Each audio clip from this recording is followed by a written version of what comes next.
my final part on court violence and tragedies in Nigerian university. Today we head to Port Harcourt.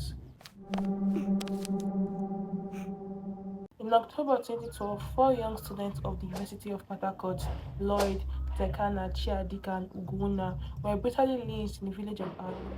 The murder shocked the entire world, not just Nigeria. The four friends were popular on campus, some involved in music, others reported for their own intelligence. On the morning of October 5th, they went to Aluu community reportedly over a debt owed to one of them.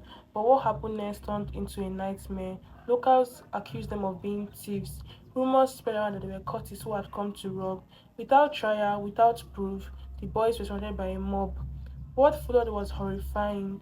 The four were stripped, beaten with sticks, pelted with stones, and finally set on fire, all in broad daylight, while dozens stood by. Some even recorded the killing on their phones, videos that would later go and haunt Nigeria forever. They weren't hardened criminals, they were students, barely in their 20s, begging for their lives. When the video surfaced online, outrage spread like wildfire.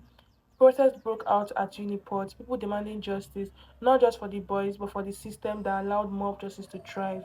Eventually, the several community members, including the vigilante leaders, were arrested and sentenced. But no amount of prison time could erase the horror of what became known as the Alu 4 tragedy. For Nigerians, it was a painful reminder of how fear, cult members, and mob mentality can destroy innocent lives. And that ends the three-part series on campus cult violence and tragedies in Nigeria. From OAU to Uniben and finally to Port Harcourt.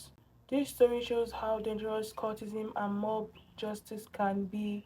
For more true crime cases like this, stay tuned. There are many more stories to tell.